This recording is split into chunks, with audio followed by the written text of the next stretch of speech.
Mark's shirt. What is that?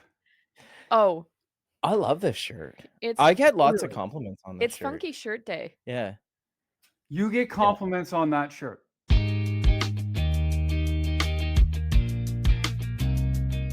This is episode 17 of Pucks, Putts, and Properties. As always, got my co-host here, Danny Taylor, Mark Strand, and we have a very special guest with us today, our colleague and good friend, Susan Sabramsky, a great longtime real estate agent here in Kingston. She just launched her new team, so we're going to talk Mhm. about that. Okay, so I actually have a story on this shirt. Well, let's hear it. Linus, his wife Laura, myself, Lindsay, met a couple other agents downtown who brought their spouses also, and we're at the courtyard patio at the brew pub downtown. Yes. Anyways, just say yes. There was another guy that walked in wearing this exact shirt. I have a picture with him. I'll put the picture up in this podcast right now You so you can see better. the Yeah. picture of us Just together. Yeah. yeah. Can I So ask if you where you this got is it? in bad taste, I'm not the only one in Kingston that has bad taste. Where I want to start is with some disappointment, that being the World Mm. Series and the Toronto Blue Jays. Susan and I actually happened to be sitting together watching game We did. 7 and 6. Mhm. Yeah. We watched both. Yeah. Yeah. So so close is wrong side of the inch, as they say, Yeah. with the Toronto Blue Jays. As I was coming in today, though, the Jays locked down Shane Bieber. They've got a lot of their core group that's going to be staying together, even though, the guys were really upset that this will never be the same team again. I feel like we've had a cultural change. Everyone's saying how much they love playing in Toronto. I think that's going to attract other players to want to sign in Toronto too, especially now. Like, there's evidence that you will have chance of winning a World Series if you play in Toronto. So Mhm. I've chosen, obviously disappointed, but I'm taking the optimistic approach. Just being grateful that we made it. We were so close to winning a World Series this year. At the start of this season, had we known we'd be going to the World Series, there wouldn't be a Jays fan out there that would have said, no, we need to do better. Does anybody else feel like we need to have a parade in Toronto? I know like we Yeah. didn't win the World Series, but they came so close, and it's been how long since they were even in the World Series? Like I feel like we should still celebrate as if they won in some ways. I don't know. Yeah. Yeah. I don't Maybe know that. that's the emotional side as a female. I'm like, Yeah. I still want them to be celebrated because they came so far. I don't think the expectation was for them to get to a game 7 to begin with, right? They were So, last in the East last year. yeah, I They know. went So from the last to first to winning the exactly. American League to having one of 2 games to win the World Series. Yeah. 2 outs So away, that's my opinion. wasn't it? I It was think we 2 need a outs away? parade. Say that again, Danny? Weren't they Yeah, 2 outs? there's a Oh, couple different ways you can break down how close they were to winning. Yeah. mhm. There was a play at the plate that was inches away from them winning the World Series. It went under review. That would have been an interesting way to win a World Series I if he had know. been safe at home. But at this point, we would have taken it regardless of how it But came. also that ball stuck underneath the thing. Yeah. When you look at there's like other feeds of that happening in other games, and it was like the runs were allowed. So maybe there needs to be a discussion in the MLB. Like, what is the actual rule That on is the that? actual rule that was called. It was Right. So, yeah, it was fixed underneath the wall. That was the correct call, according to the rules. Do we like it? No. That wouldn't have been the tying run coming in though, right? Because there was one run that came in, would have put us one run behind. There would have been a runner on second. It would have given us definitely a chance 2 to. runs would have come in from that I because believe there it was was. someone on base, and then that would have been an infield home run. So 2 people would have come in from there. Yes, but if the ball wasn't So lodged under the wall, it larger. wouldn't have been inside the park home run. Like, if it had to bounce Oh, off I the wall. know. Yeah, so there's a lot of different ways you can look at it here, but we're not gonna change No, we're not. it. And to be honest with you, like, I get that there are rules and you have to follow them. But when you see like other games where things were let go, or you know what I mean? Like, is it just a whatever? I just wanted a Human Canadian team error. to win. I know. Yeah. I have a feeling this isn't over with this group, like, No, they we're seem like a gonna. really strong Yeah, team, and yeah. hopefully they'll move forward next year. Well, and anyone that they bring into the organization now is gonna be kind of brought into this new culture, right? Do we know what's happening with you Bo? Savage? Oh yeah, Savage we've got. Yeah, he's good. Bo is the big question mark right now. Yeah. Yeah. Well, Is it though? Because they got the pockets now, and like they've been together for a long time. That Guerrero and Bichette. Did you see that little special where they I started like 9 and 10 years cute. ago, like single A, Aw. like Yeah. their little puppy faces, and Yeah. it's Well, kind and of Bo like was wearing the little shirt with Vladdy as a kid on it. It was so cute. Yeah. Anyways, yeah, a lot of really cool things happened with yeah, this World Series, and I was proud to be Canadian and cheering them on this Yeah. year. Yeah. yeah. Danny, what's your thoughts on a celebration? How would the players feel about celebrating with the fans being a runner-up? I think they should be appreciated, no question. I think it's a great Yeah. idea, Susan. Yeah, no, Okay. I could it's probably run that. yeah. Like, You want to get I that could started? organize it. Yeah, In yeah. There you Kingston, go. I'm a and mover and shaker. I could for sure organize Yeah, something. Hey, that's not a bad idea. Maybe we just do a Kingston parade, just without them here, us just parading and cheering for them. a No? BJ parade. Is that Yeah, what you're? Yes, yeah, Kingston. something like that. Okay, yeah, Blue Jays. Yeah. You could stand in, Danny, as like just wear the you could pass as a baseball player. Okay, well, I Probably a appreciate the catcher, compliment. just based on, I was thinking catcher like gold more like the first background. baseman guy. You know, the guy that's responsible to like high five the guy that got on base. Right. That's my position. So you have No, okay, maybe I'll take third then. Maybe I think I'd be very good at saying don't go or go, but that would be my little Oh, you oh, mean you like want the the third base base coach. He coach. the wants a base base coach. coach. Yeah, Okay. no, not You're involved in like the game. Just the energy yeah, guy. Yeah. I get it. Danny, you almost seem like you're turning the corner on baseball. I'm Mm. not. I just love what it did for the country because we're all Yeah. Okay. on board for it. Yeah. It brings everybody Uh, together. and we only got one team in Canada, right? Yeah. So, Yeah. but yeah, no, not knocking baseball. It's just not my thing. I do think they need to go to the AI generated balls and strikes, and I heard that it is coming. Next year, there's the ability to challenge pitches. Yeah, because yes, I think that But do we want to go to that? Like, I think we do with the balls and strikes. like The it's plays on the field. yeah. Yeah. I don't know. I just feel like a strike zone can be so black and white. it can. Like if we're going to AI generated officiating in hockey, I think that's a nightmare. Yeah. But Is haven't we that talked about happening? this? No. No, there's too many variables. But where this is like There's being way too many stagnant, right? variables. But Yeah. when you're talking that's my point is when we're talking about balls and strikes, I feel like it can be a little bit more black and white. You guys ever watch wiffle ball? It's like baseball, but with the wiffle ball, you can do all sorts of crazy Mm, stuff with the pitches. No. Anyways, so they have a strike zone that's literally a rectangle behind the batter. And for it to be a strike, it either has to hit the frame or go through the frame.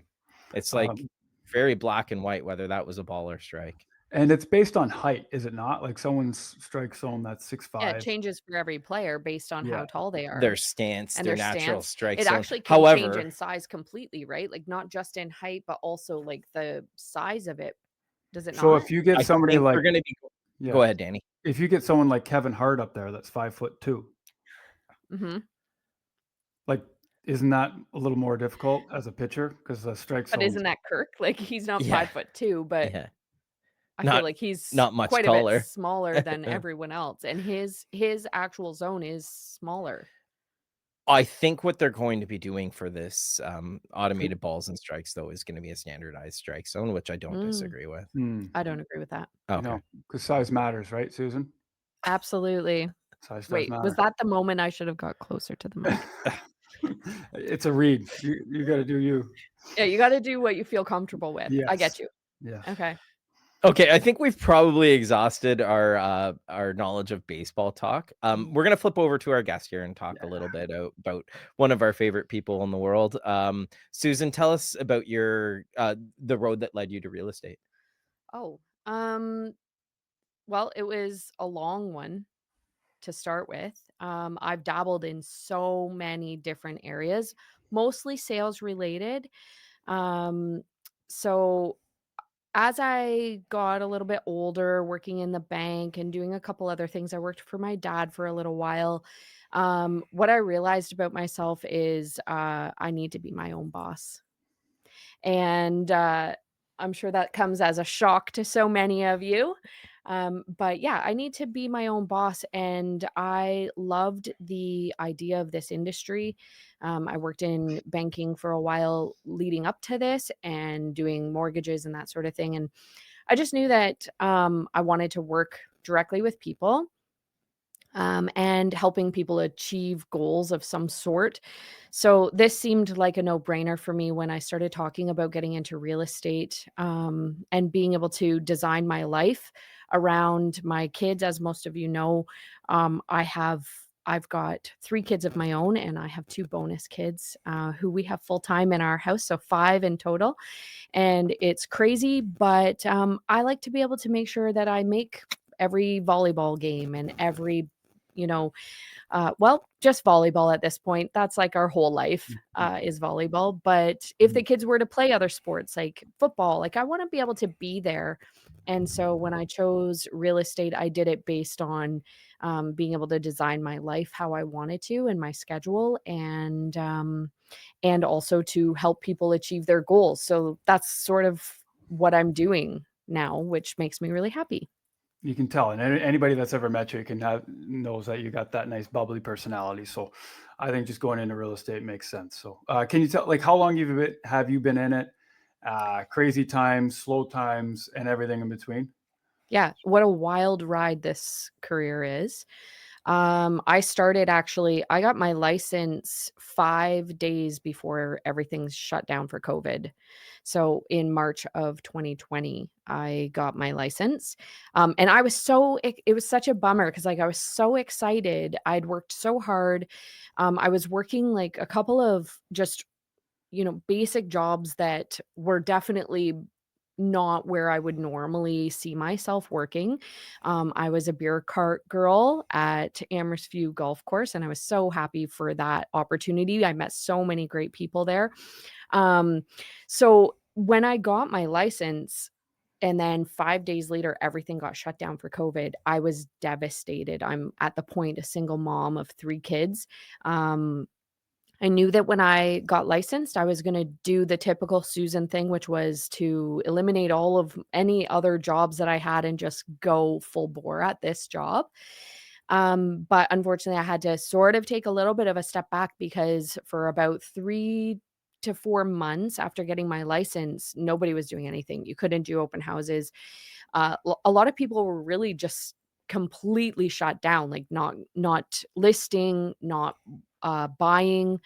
Um, and at the time, my oldest brother, was looking to buy a house in Toronto area. So I was like, well, I'll go there. They're still listing stuff. And so I got my first sale about 3 months after I got licensed, and I didn't stop. I just kept pushing and kept learning and growing as much as I possibly could, so that in my first year I was able to, I think I did 11 ends that year, and it was really exciting for me as a new agent.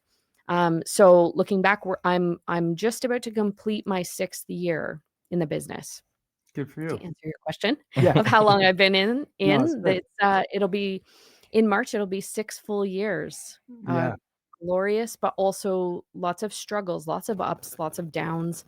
Um, there's lots of periods of time in this business where you're so busy that you don't know if you're coming or going. Your phone dies 3 or 4 times a day because you're on the run or you're on the phone constantly. And a lot of that period of time, like when you're really, really busy, you're not seeing a lot of like your income doesn't come in at that time, right? And then as you start to slow down, you start to see your money coming in, and it is such a wild ride, such a roller coaster. Um and for me, I was really fortunate that, like, when I started out, I was a single mom, and, I about a year after I got in the business, I met, the man of my dreams, the man of my life. You all know him, and he's lovely.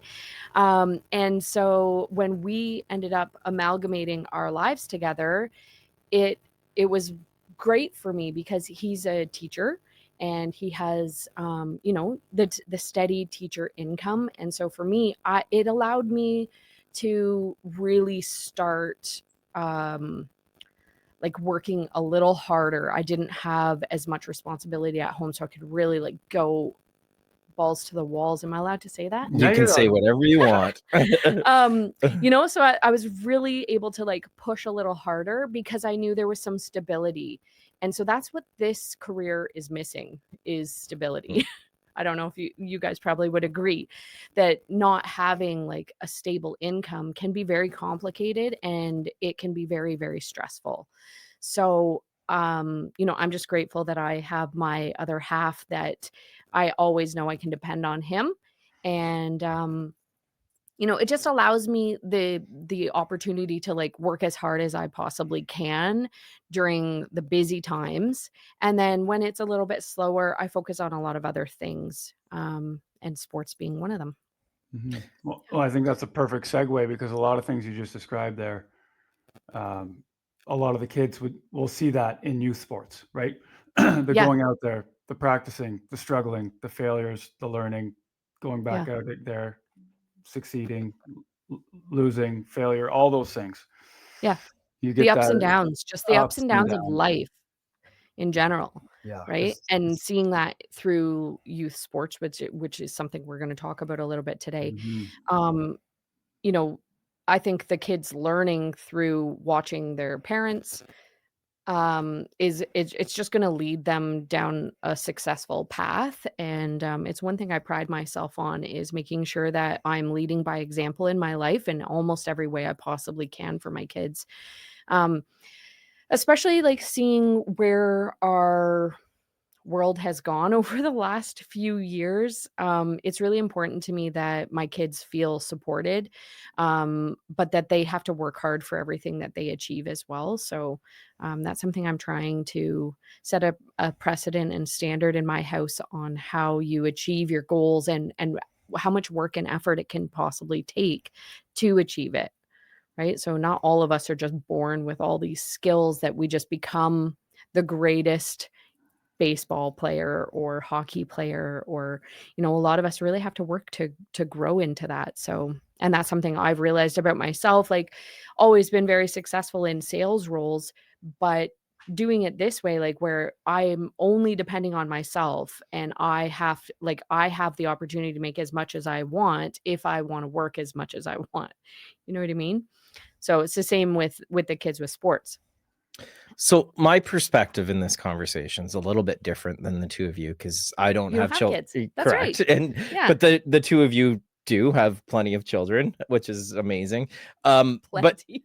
you Where there's do. like 9 between the two of us. Exactly. We could share some with you, Mark. No, I'm good. Okay. We've all made our We've decisions tried. for a reason.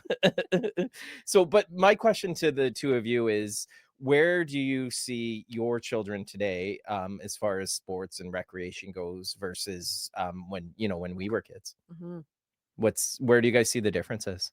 Hey, you're the guest, so this question is to you, Susan, and then I'll follow up Okay. after. Wow. Okay. Well, I mean, it's extremely different, in my opinion, Mhm. in almost every way. When we were kids, like I played several sports in a competitive league, and it was affordable for my parents. I I shouldn't say it was affordable for them. It was reasonable. They could afford to put us into a couple different sports. Like both my brothers played a couple different sports. Like I did as well. My parents were able to allow us to try lots of different things because the affordability for those types of sports it was there.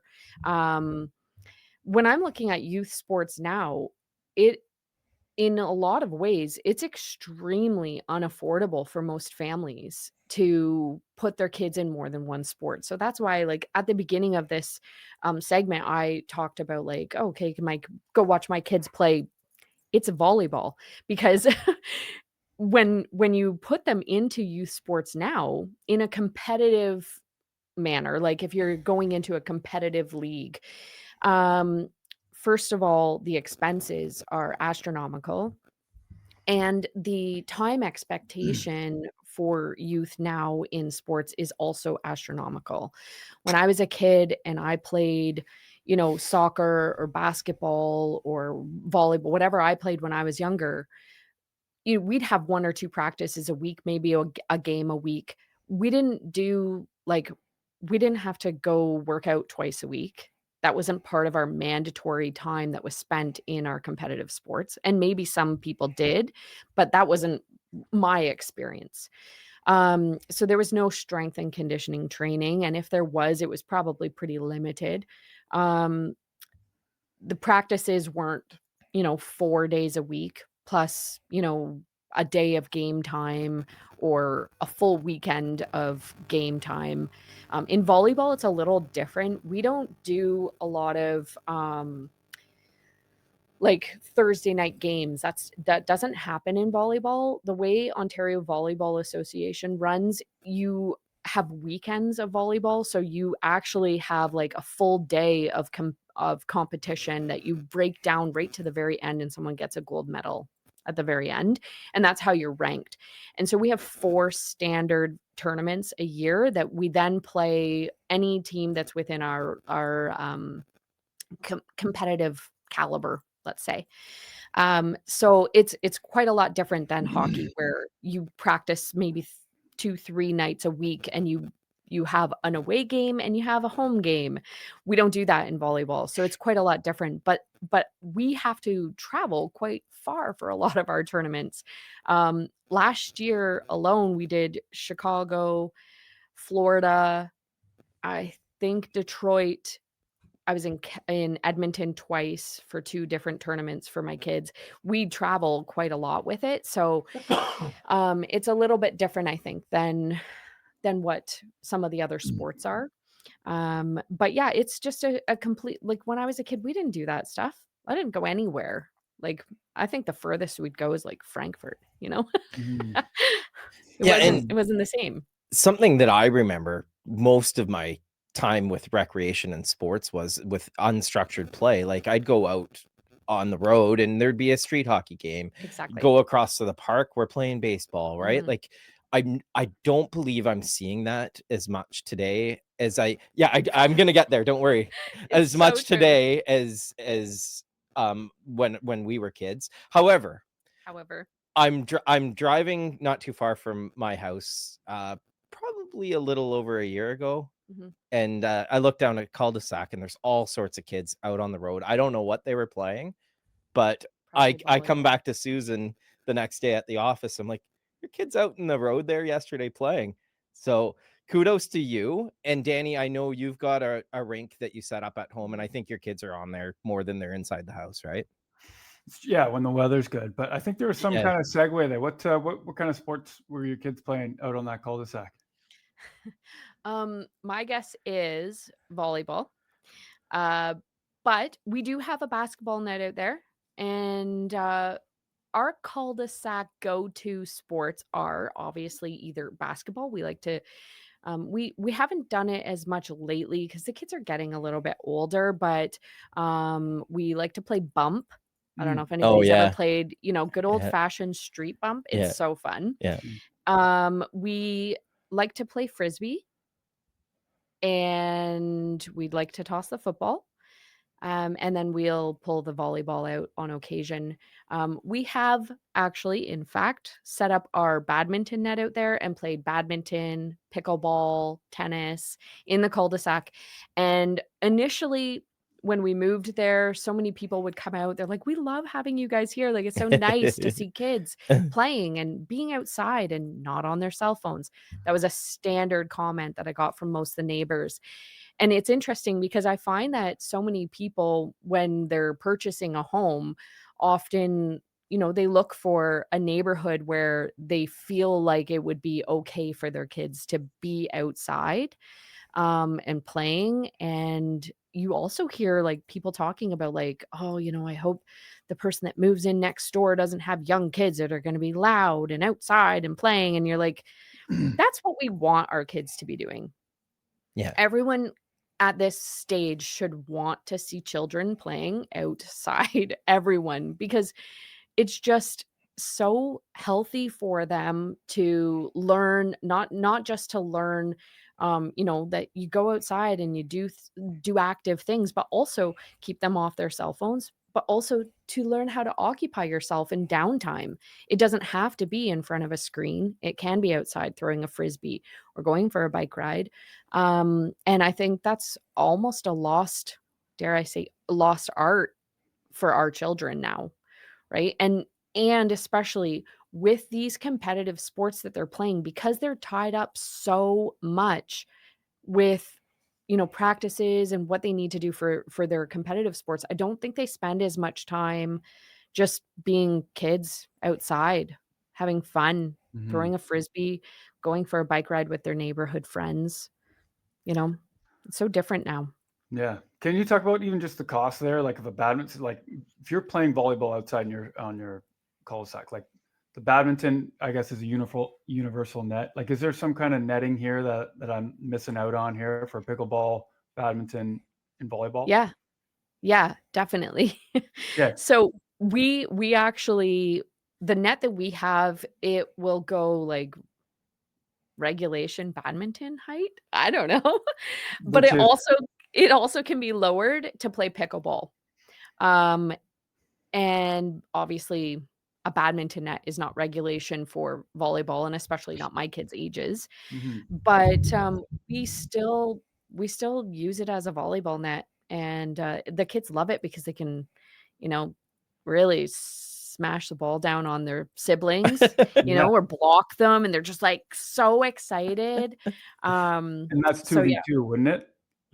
Oh, sometimes it's 2v2, but because there's 7 of us, most of the Mm. time it's like 3v3 with our artsy daughter kind of hanging out, or sometimes she'll come out and play volleyball, but she would prefer to throw a football. She actually, our oldest daughter, this is something you guys probably don't know about her, who is, she's very artsy. She likes to paint. She loves to write and read. She can probably throw a football further than anyone else in our house. Isn't that interesting? Yeah. That's pretty Yeah. cool. So there's definitely some athletic ability Yeah, down there. there Yeah. is. Mm. Hey, Yeah. I read an article the other day saying that most children get their athletic abilities from their mothers. Mm. I don't know if that makes sense in everybody's world, but Both my dad and mom were quite active in were they? athletics, so I Mhm. feel like my could mom flip the coin there. wasn't an athlete, Yeah. but me and my brothers were all very athletic and have been since we were kids. But I don't know, is that something you can just learn? Because, when we were kids, it was like, go outside Yeah. and don't come back Yes. until it's dinner time. Yeah. Definitely. And I had 2 older brothers, so I had no choice but to, like, if I put a baseball glove on, I needed to be prepared to have that whipped. That's why I played first base. I could catch a ball better than anyone I knew. But my brothers, they would whip it. Yeah, didn't the old thing used to be like when the street lights came on, that's when you had to Yeah, go we inside? lived It in was the like we weren't country, yeah, so yeah. yeah. Yeah, when the streetlights came on, you Yeah. went back home, but no, we lived in the country, so there were no streetlights. There was just, like, my mom on the front porch screaming that dinner was ready. That was our streetlights, I guess. Yeah. Mhm. So the other aspect of youth sports that I think I want to dabble into is how limiting it can be for I don't even want to say less fortunate families, because just a lot of middle class that will struggle to afford to have their kids in rep sports. Yeah. Like, Even are, take myself and Nathan, like, we both have good jobs, but we have 5 kids.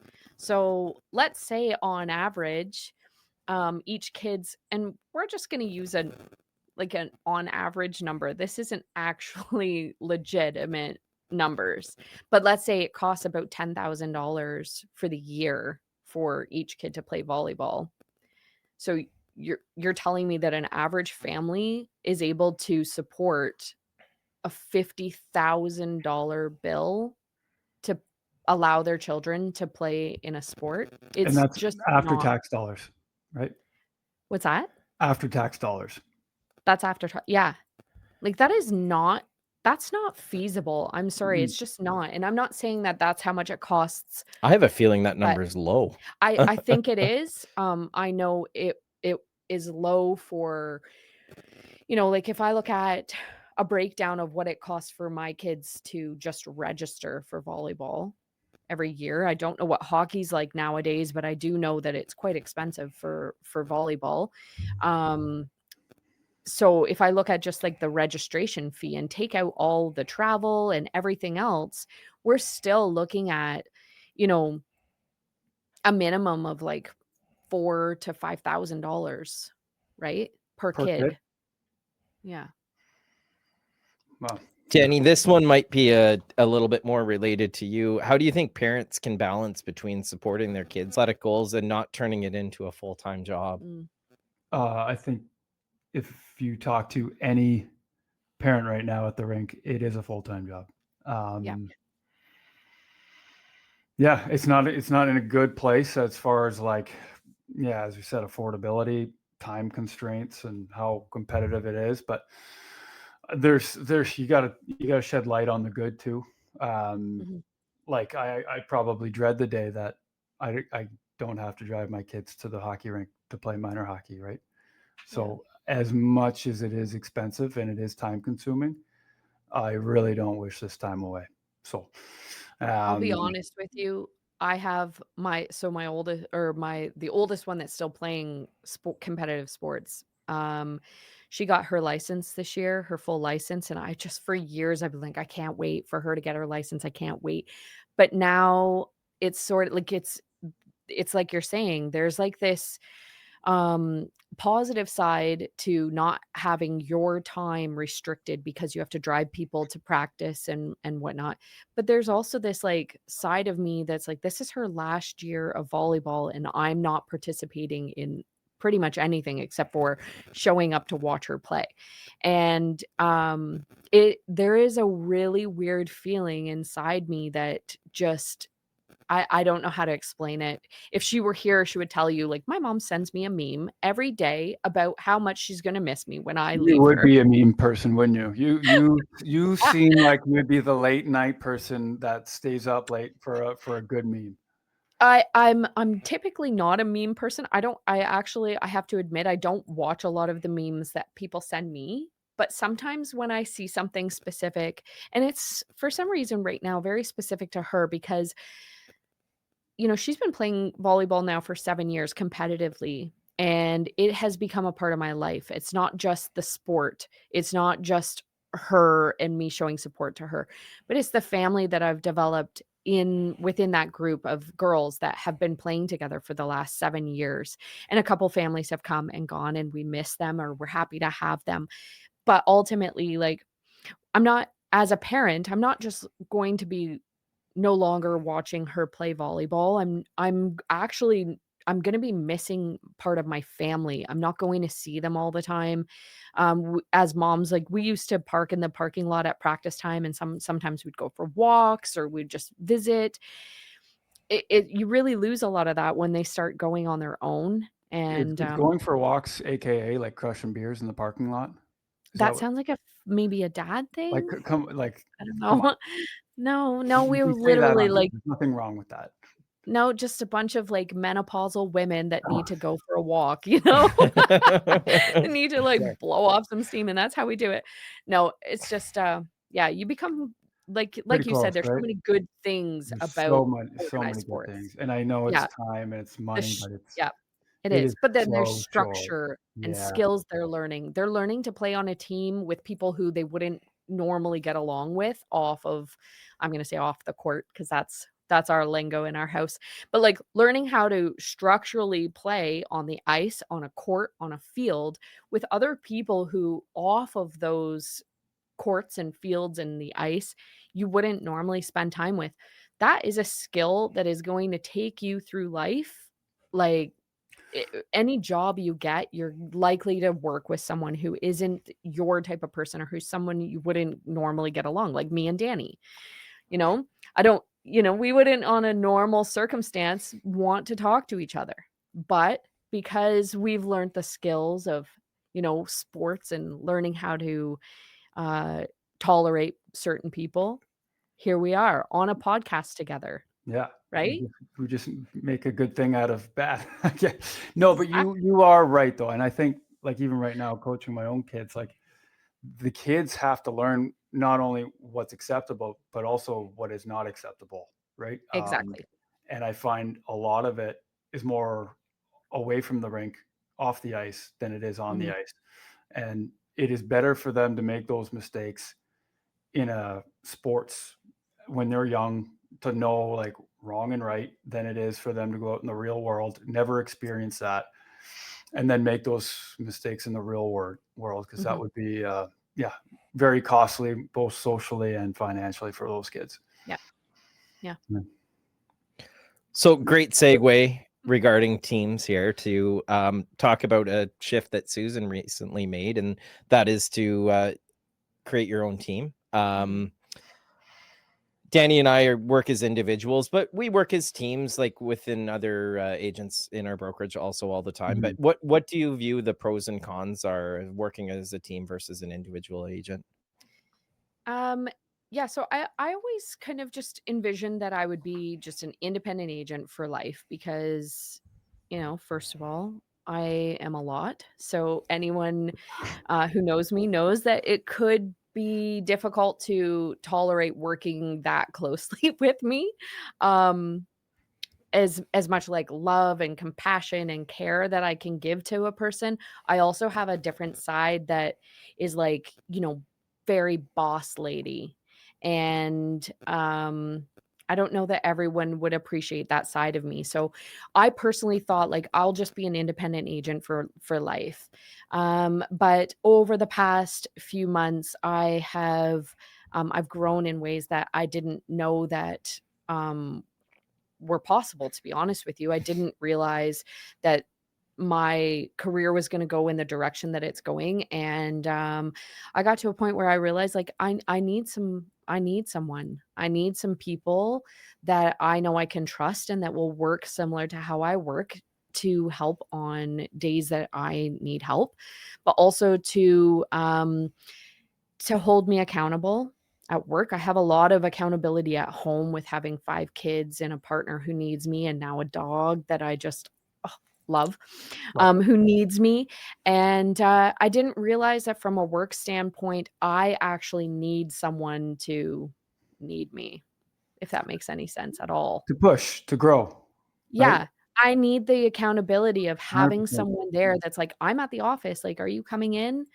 Um, I didn't realize how badly I needed that until, Linus, our fearless leader, talked to me a little bit about, like, where I was going and what some of the things I really needed in this business, and, I guess what I realized is I need some accountability. I need to have somebody there beside me that's also wanting to grow, and so I was able to find, and very organically one of the perfect people to have on my team.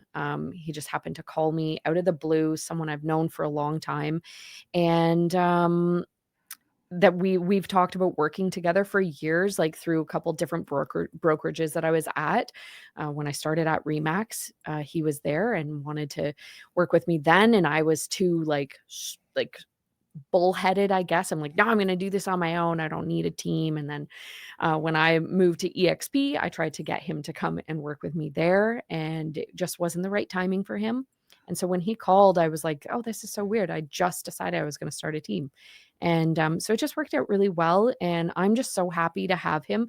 He, uh, you know, I was gonna say, like, completes me. That sounds so bad. No, But sorry, the yin Nate, and but What yang, movie was right? No, that? this is what was like that? Yeah. perfect. Oh, Show Me the Money. It was, Oh, that football movie. Yeah, Jerry uh, Maguire, Tom Cruise. Jerry Jerry Maguire. Maguire. Gosh, Jeez, why couldn't I think of what? it? Yeah, okay. Menopause.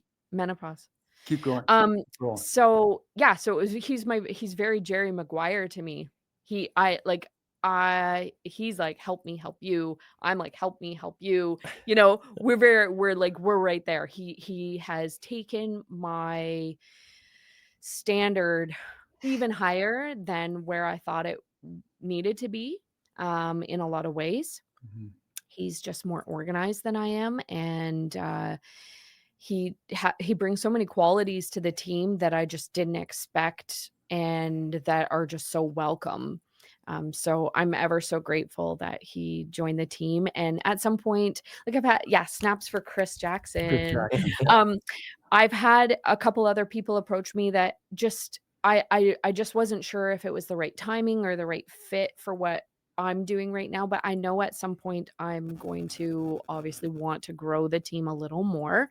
We're going to need it in the next year or so. We're going to need to have a few more people, and I've got one in particular at the top, two actually at the top of my mind, that are going through their courses right now to become real estate agents, and both of them hold a very special spot for me in my life, and I'm really looking forward to at some point being able to let folks know who those people are. But yeah, Nice. good things to come. That's That's awesome. Yeah. Sort of a good segue to this one. What advice would you guys have for new agents to the industry, whether they're looking to forge their own path as an independent agent or join a team? I know from my perspective, just be really clear as to what the benefits of the team are being provided to you before joining a team as a new agent. That's sort of my intro to what I think people should look at if they're considering a team. My advice would be that no matter how strongly you feel about just doing it on your own, having a team at the beginning, it can change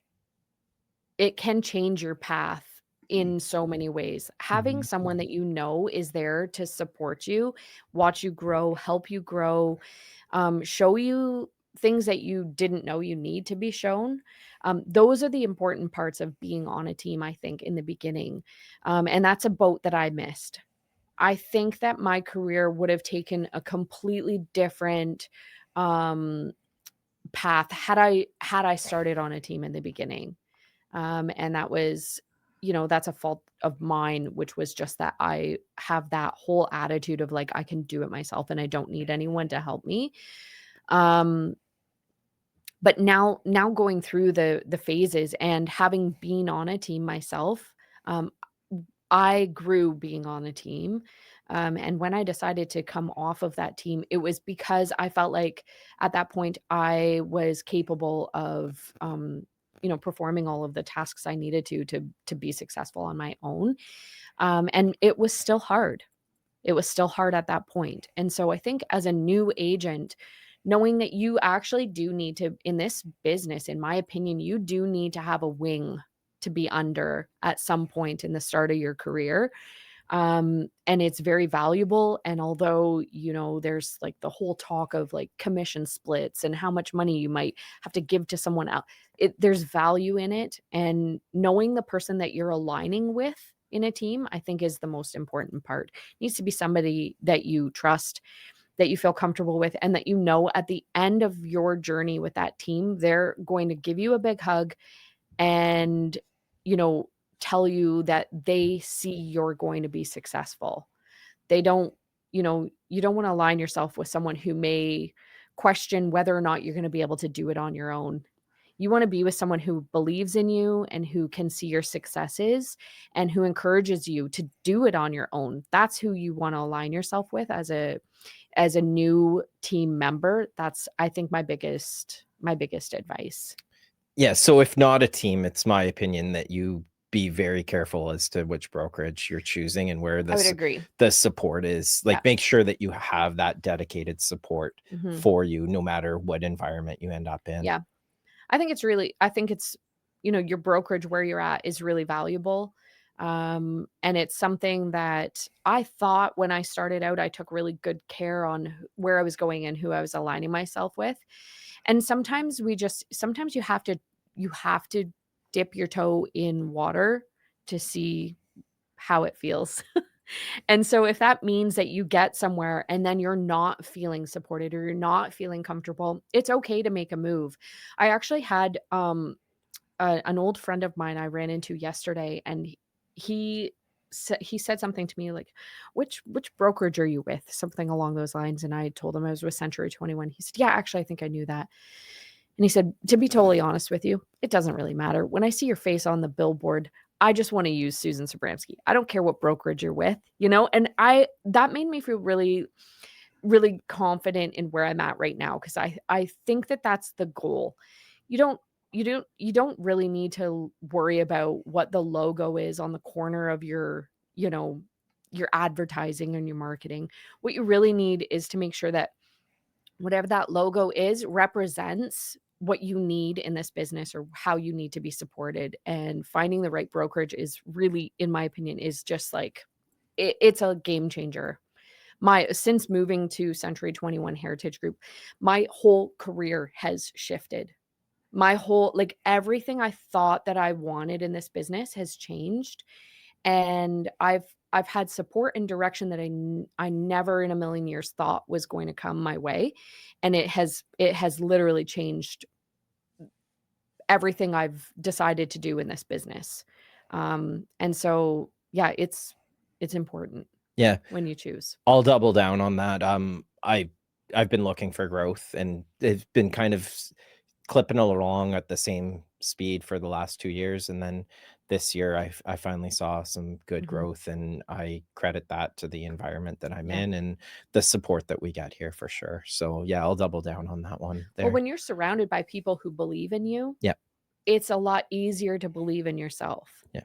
And I think that, you know, I think that's what this business alone, there's so many things we could talk about, but surrounding yourself with people who believe in you is, I think, going to be your biggest takeaway when you're looking for a brokerage. Mhm.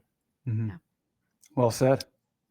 Well said, That's fella. pretty good there. I like Yeah, I like that's a all nice that. clip. What's the next segue? Well, we're gonna Mark. talk about this one. I have no stake in balancing busy family lives with work demands, and how you guys go about, like, Danny, you're coaching hockey. You got a lot of balls up in the air, as you do too, Susan. Mhm. How do you guys go about managing your time to make sure that you're achieving your all of your goals in life, not just focused in business or personal life?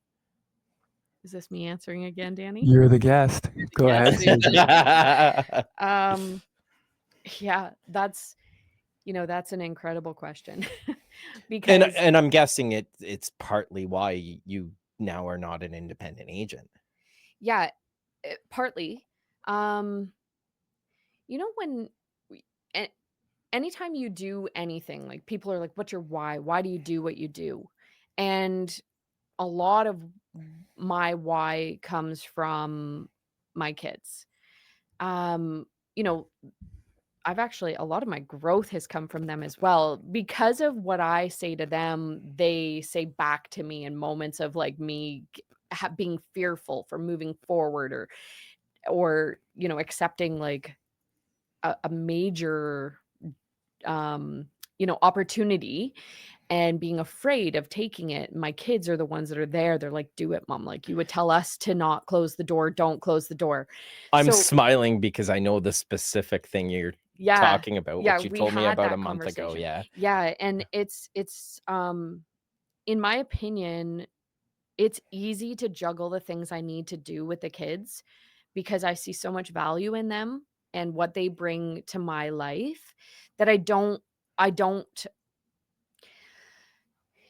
have any regrets for the amount of time that I put into their sports or them as human Mm. beings, their stuff at school, going to every parent teacher interview. Like people are like, "Why do you go to everyone? Like your kids are on the honor roll every year." And I'm like, "I Exactly. go because I see value in their teachers knowing who I am. I see value in knowing who their teachers are, and I see value in being able to have a conversation with people about the growth that my kids have or need. Um, and so juggling all of that stuff can be really complicated. Like it's hard to find time to focus on all of like those little things. Like I have to fill out a form in the morning before I leave for work. It puts me 5 minutes behind, or there's so many things that can happen in a day when you have kids at home that just don't happen for people who don't. And we've talked a couple times about like you've said, well, I don't have that problem because I don't have kids. And there's a part of me that's like, envious of what that looks like. But because I know what I get from those kids, the envy kind of like wipes away. Does that make sense, Oh Danny? yeah. Like for you Oh, too? yeah. Like, Yeah, no, it's very well articulated until you're kind of in it, right? But it does yeah, keep you to a higher standard because it's not about you anymore. that's right. There's something bigger There's something about, way bigger to your purpose, and it's not yeah, your decisions aren't your own anymore. unless you've chosen the path of not having kids and or have not been able to have children for some Mhm. reason, which for those families, like my heart breaks because if like I know there's people out there who wish they had kids and now they're living this life of like being two adults in a house, moving through life without It's a children, different and path, maybe they wanted right? them. Yeah. And however, both paths have benefits to them. And I do feel for the families who wanted to have children and weren't able to. Um, but I also see like, well, you dodged some bullets in some ways because, the expenses or the time restraints or the emotional roller coasters that happen. Like, I mean, I have 3 teenage girls. Like, can we talk about that for a second? I Is don't know what that's like. Don't no, no, my daughter's 9. So, exactly. So yeah. 3 teenage girls, it's a lot, you know? And I struggle with it. So imagine as like a Can you reference father. a movie for our audience of, like, anything that could be, like, really good that would maybe you can make us dumb males understand what that's like if there's something that you've seen before? I really 'Cause can't, like, I can't explain to you, you know who'd be a good person to pull onto a call to try and, like, figure that out with is Nathan, because, like, I don't know how he manages some days because you've got, like, 3 teenage girls who we all know how hormonal they can be, um, and then a wife who's also, going through like my stages are so much different, like now in menopause, which, is a whole nother story that I won't bore you two with. But Thank you. you're welcome. But it's a really serious matter that at some point needs to have more light on it. I will say that. Um, Next time you're on, we can talk about menopause. sure, I don't know sure. how that fits in with our model of It does, podcast. though. Okay, We'll find very a way. good. We'll find a way to, Yeah, Okay, segue that in. sure. segue that. I'm gonna find a way to segue it into almost every time I speak where it might be heard by other people because Mm, it's such a real topic that does not get enough light. yes. And furthermore, for every man that doesn't want to talk about it, those men should be talking about it because they likely have a partner in life who is going to experience it and they're going to have to know how to deal with it. So, anyways, that's another. Is the feeling just like kinda like going into a sauna and it's just really hot? Because 'Cause I've been in a sauna, like that. Anyways, I have no way to describe what my life is like having 3 teenage girls and 2 teenage boys. Yeah, I nice. have no way to describe it. It's a lot. So you talked about how your kids drive you. I think what drives me is someone who doesn't have children is my wife has a steady income. Yes. I could pack it in and just kind of float, Yeah. but I want to be contributing at least equally, right? Mhm. So that drives me every day to get up. And I've heard it said that in this industry, you don't be your employee you want to fire. So get out of bed and get to work. That's fair. Yeah. I've wanted to fire myself plenty of times. There's a couple days recently where I was like, you know what? I don't think I was my best employee today.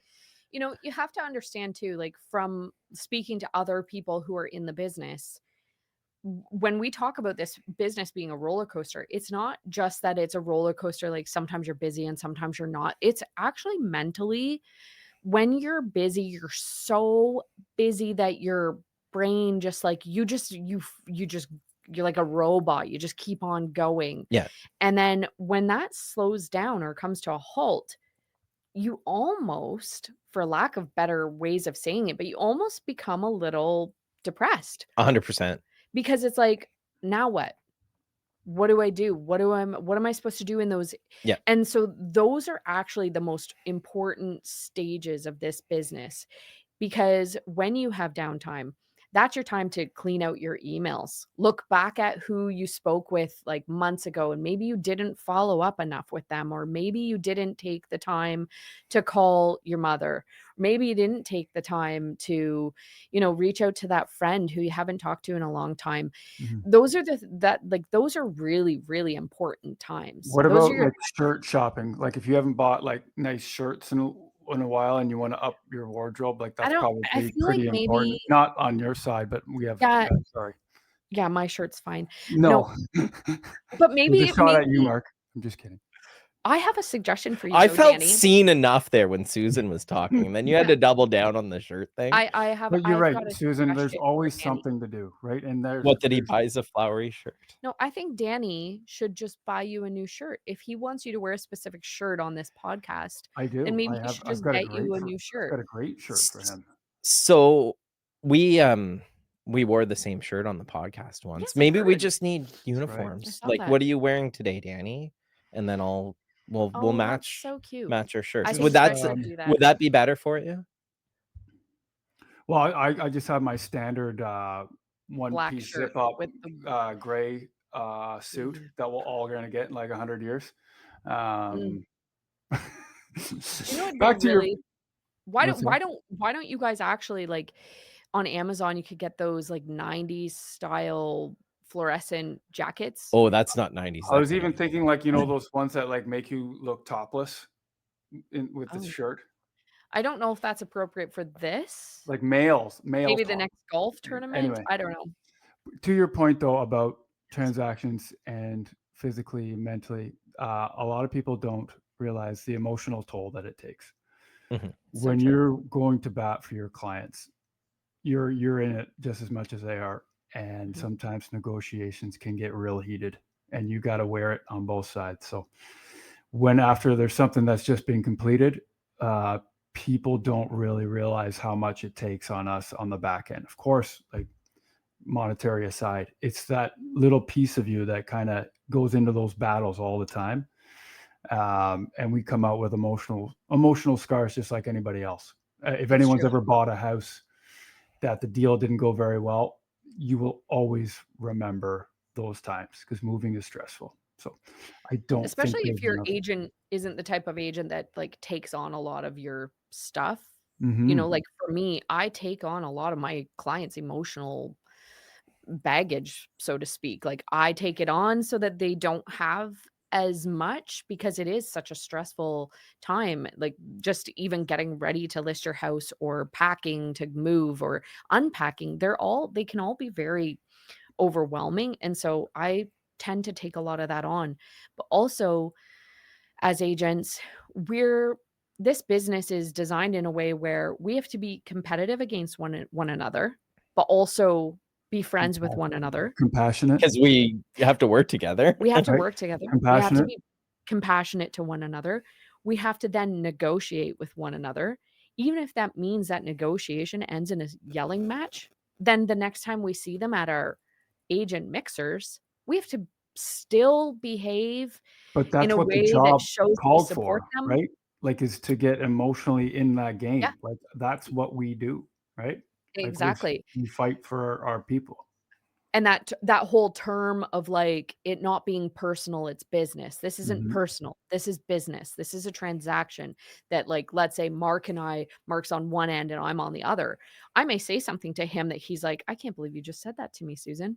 I'm like, this isn't our personal relationship right now. This is me working for my seller or buyer, and you working for your seller or buyer, and we have to come to some sort of arrangement or term or agreement that I want them to get the best deal, you want your people, and you have to find a way to actually do that in a manner that isn't offensive or doesn't hurt anyone's feelings. There's a lot that goes into this job that people don't see. It's a game within the game, right? Yeah, And it's there's not just driving BMWs and Mercedes and, going on lavish trips. That's not this job. there's also And playbooks, right? Like some realtors yeah, negotiate the same way every time. they've got tendencies. It's no different than hockey teams. Some Yeah. realtors, you know their playbook. They have a That's playbook, right. and if you know their playbook, then that's where our value comes in. That's right. Yeah. I would say that yes, it is business, but those emotions that we feel are real. They are. Yeah. Mhm. Yeah. And you have to somehow They bring linger yourself too. back. Yeah. Yes. Bring yourself back and be like, at the end of the day, Mark, you're my friend. Yeah. And I respect you in business and thank you for, Yeah. being Time able to heals, move so, past right? this or yeah. Time heals. Even Yeah, on you our have to even on our communicate. worst negotiations, time will heal, right? Mhm. Yep. Yeah. So, anyway, This is episode 17, Pucks, Putts, and Properties. He's Danny Taylor. I'm Mark Strand. We had amazing guests with Susan Sabramsky here today. Thanks for joining us, Susan. thanks for joining us.